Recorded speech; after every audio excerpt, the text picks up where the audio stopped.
2024 के चुनाव में भी अखिलेश जी एंड कंपनी यही कह रही थी कि बीजेपी की सरकार आएगी तो आरक्षण खत्म हो जाएगा। ये झूठ बोलने वाले लोग हैं, झूठ बोलने की मशीन है।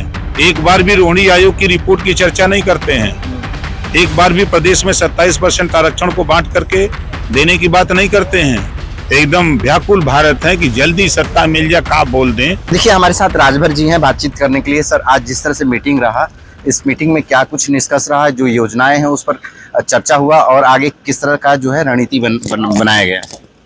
देखिए, जो पिछड़ा वर्ग, अल्पसंख्यक कल्याण और समाज कल्याण विभाग, तीनों विभाग में जो छात्रवृत्ति को एकरूपता लाने के लिए अपने प्रदेश के बच्चे दूसरे प्रदेशों में या दूसरे देशों में पढ़ते हैं और छात्रवृत्ति समय से न मिलने पर बहुत से बच्चे पढ़ नहीं पाते हैं, तो एकरूपता लाने के लिए ये शुरुआत है। दूसरी बैठक है और गठित गई है, तीनों विभागों के डायरेक्टर, एक टीम बनाई गई है और एनआईसी से बातचीत करके इसको बेहतर करने की तैयारी हो रही है। आप लोग लगातार जो है पिछड़े वर्गों के लिए काम कर रहे हैं, लेकिन वहीं अखिलेश यादव कह रहे हैं कि पिछड़े वर्गों के से जो है भाजपा जो है दूरी बना ली है और उनका कोई ख्याल नहीं रखा जाएगा।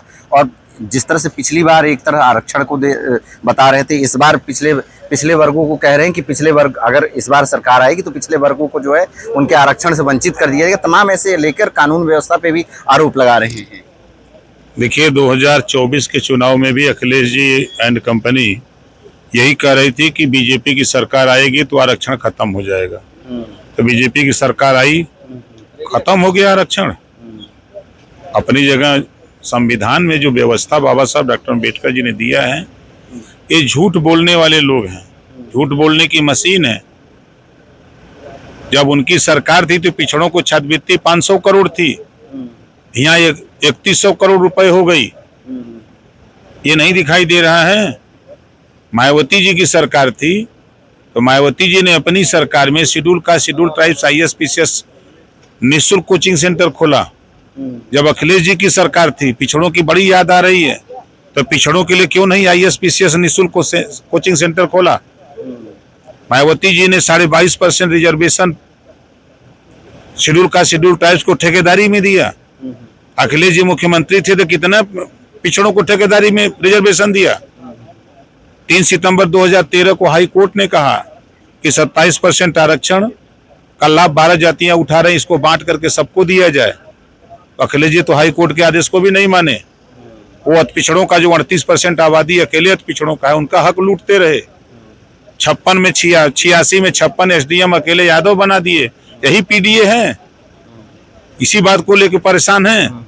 एक बार भी रोहिणी आयोग की रिपोर्ट की चर्चा नहीं करते हैं, एक बार भी प्रदेश में 27% आरक्षण को बांट करके देने की बात नहीं करते हैं। इस नाते कि दे देंगे तो लूटेंगे कैसे?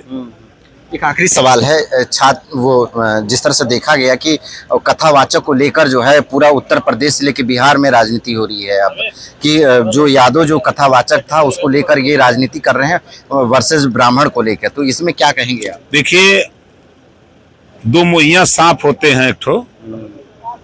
जब इटावा की घटना हुई तो अखिलेश जी ने कहा कि यादव क्यों नहीं कथा कह सकता।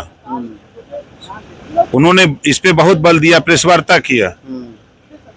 और जब आजमगढ़ में अपने भवन का उद्घाटन किया तो 6 गो पंडित जी को बुला के होम जाप कराए, मंत्र पढ़ाए। भैया, ये लोग सत्ता के लिए परेशान हैं।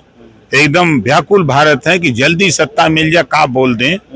और सत्ता के गलियारे पर, जहां से सत्ता का दरवाजा है, वहां असली PDA है। ओम प्रकाश राजभर, संजय निषाद जी, अनुप्रिया पटेल जी, जयंत चौधरी जी, केशव मौर्य जी, दारा चौहान जी जैसे सैकड़ों लोग पूरा दरवाजे पर छपे हैं। हिली हैं कैसे? आज जो मीटिंग हुआ सब छात्रवृत्ति में, उसमें क्या निष्कर्ष निकलेगा? अच्छा रिजल्ट आएगा। देखिए, जिस तरह से निष्कर्ष जिस तरह से देखा गया कि वो किस तरह से आज मीटिंग हुआ, उसमें सभी छात्रवृत्ति लोगों को लेकर, उसमें योजनाओं से लेकर तमाम चीज़ों को लेकर बातचीत किया गया और इसके बाद से कहीं ना कहीं जो है उसमें अच्छा रिजल्ट आएगा छात्रवृत्तियों के लिए और अन्य समाज के लिए। लखनऊ से कैमरा पर्सन अनिल के साथ राजन सिंह, जेएमडी न्यूज़ के लिए।